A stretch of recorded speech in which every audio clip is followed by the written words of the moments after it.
নমস্কার বন্ধুরা, রান্নাঘরে রেখার চ্যানেলে সবাইকে স্বাগত। আশা করছি তোমরা সবাই খুব ভালো আছো। খুব সহজেই চায়ের কাপ মেপে পারফেক্ট স্পঞ্জি তালের কেক তৈরি করে নিই। তাই আজকে তালের কেকের রেসিপি তোমাদের সাথে শেয়ার করছি। প্রথম থেকে শেষ পর্যন্ত ভিডিওটা দেখতে থাকো, আশা করছি তোমাদের ভালো লাগবে। চলো রেসিপিটা শুরু করা যাক। তো এই রেসিপির জন্য একটা বড় পাত্রের মধ্যে দিয়ে দিলাম হাফ কাপ দুধ আর দিয়ে দিলাম হাফ কাপ চিনি। তো প্রথমে দুধের সাথে চিনিটাকে ভালোভাবে একটু মিশিয়ে নেব। চিনিটা ভালোভাবে মিশিয়ে নেওয়ার পর এবারে দিয়ে দিলাম হাফ কাপেরও কম সাদা তেল। তো তোমরা সাদা তেলের পরিবর্তে বাটারও ব্যবহার করতে পারো। তো তেলটা দেওয়ার পর আবার আমি ভালোভাবে মেশাতে থাকব। তেলটা ভালোভাবে আমার মেশানো হয়ে গেছে। তো এবারে আমি দিয়ে দেবো 3 থেকে 4 চামচ তালের রস।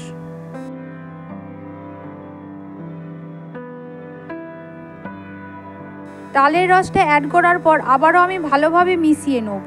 তো এখানে সমস্ত উপকরণগুলোকে আমি প্রথমে খুব ভালোভাবে মিশিয়ে নিলাম। তো এবারে আমি দিয়ে দেবো 1 কাপ ময়দা। তো আমি এখানে যেই কাপ মেপে আমি দুধ, চিনি, তেল নিয়েছি সেই কাপেরই মাপ করে আমি 1 কাপ ময়দা এখানে নিয়েছি। তো এবারে ময়দাটাকে আমি ছাঁকনির সাহায্যে খুব ভালোভাবে চেলে নেব। ময়দাটা দেওয়ার পর এবারে আমি দিয়ে দিলাম 1 চামচ বেকিং পাউডার আর 1 চামচের 4 ভাগের 1 ভাগ হচ্ছে বেকিং সোডা আর দিয়ে দিলাম সামান্য নুন। তো সমস্ত উপকরণগুলো দেওয়ার পর এবারে আমি খুব ভালোভাবে মিশিয়ে নিয়ে ফেটাতে থাকবো। তো এখানে আমি 10 থেকে 15 মিনিট ফেটিয়ে নেব। তো যত বেশি সময় ধরে ব্যাটারটা ফেটাতে থাকবে ততটাই স্পঞ্জি ও নরম তুলতুলে হবে কেকটা। আর ব্যাটারের ঘনত্ব দেখো ঠিক এই রকম রাখতে হবে। তো এবারে আমি দিয়ে দিলাম 1 চামচ লেবুর রস। তো তোমাদের বাড়িতে যদি ভিনিগার থাকে তো তোমরা এখানে ভিনিগারও অ্যাড করতে পারো। তো লেবু রসটা দেওয়ার পর আবারও ভালোভাবে মিশিয়ে নিলাম। তো এবারে দিয়ে দিলাম ভ্যানিলা এসেন্স। ভ্যানিলা এসেন্সটা দেওয়ার পর আবারও ভালোভাবে আমি মেশাতে থাকবো। তো মিশিয়ে নিয়ে এটাকে এক সাইডে সরিয়ে রেখে দিলাম। তো এদিকে একটা বড় স্টিলের পাত্র নেব। সেই পাত্রের মধ্যে আমি সাদা তেল দিয়ে দিলাম। তো সাদা তেলটা দেওয়ার পর হাতের সাহায্যে খুব ভালোভাবে আমি নিচের দিক বা সাইডগুলোকে একটু ভালোভাবে ব্রাশ করে নিলাম। তো তারপরে দিয়ে দিলাম একটা বাটার পেপার। তো বাটার পেপারটা খুব সমানভাবে আমি কেটে নিয়েছিলাম। তো এবারে যে আমি ব্যাটারটা তৈরি করে রেখেছিলাম সেই ব্যাটারটা ওই পাত্রের মধ্যে ঢেলে দিলাম।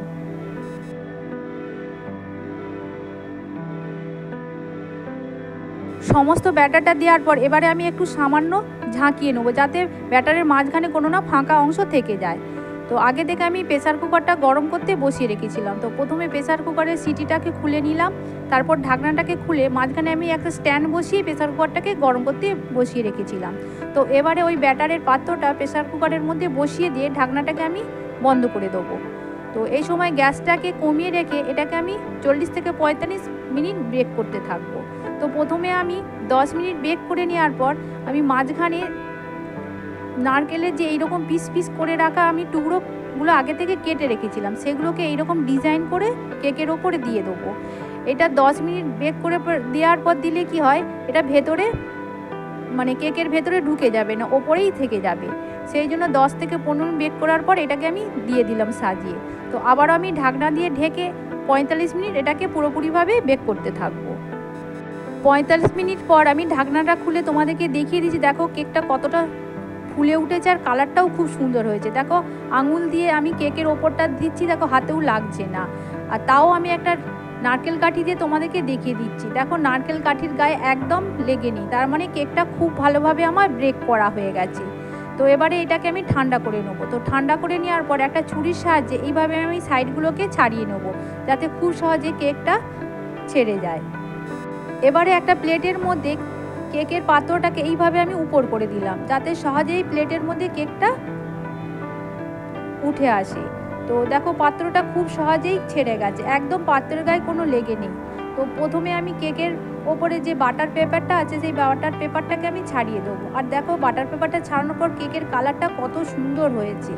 তো তোমরা এইভাবেই বাড়িতে খুব সহজেই বানিয়ে ফেলতে পারবে তালের কেক। তো তোমাদেরকে এক পিস আমি কেক কেটে দেখাচ্ছি। দেখো কেকটা কতটা সুন্দর স্পঞ্জি, একদম নরম তুলতুলে হয়েছে আর কতটা ফুলেছে।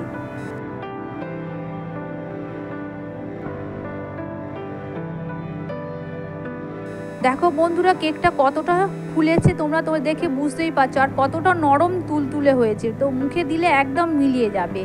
তোমরা যদি এইভাবে বাড়িতে একবার এই তালের কেক বানাও, দেখবে বারবার তোমাদের বানিয়ে খেতে ইচ্ছা করবে। তো এইভাবেই তৈরি হয়ে গেল তালের কেক। এই রেসিপিটা যদি তোমাদের ভালো লেগে থাকে, প্লিজ তোমরা একটা লাইক করে দিও, শেয়ার করে দিও, আর কমেন্ট করে জানিও যে আমার রেসিপিটা তোমাদের কেমন লেগেছে।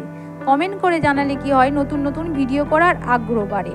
যারা এখনও পর্যন্ত আমার চ্যানেলটিকে সাবস্ক্রাইব করোনি, প্লিজ তারা আমার চ্যানেলটিকে সাবস্ক্রাইব করে দিও। ভালো থেকো, সুস্থ থেকো, ধন্যবাদ।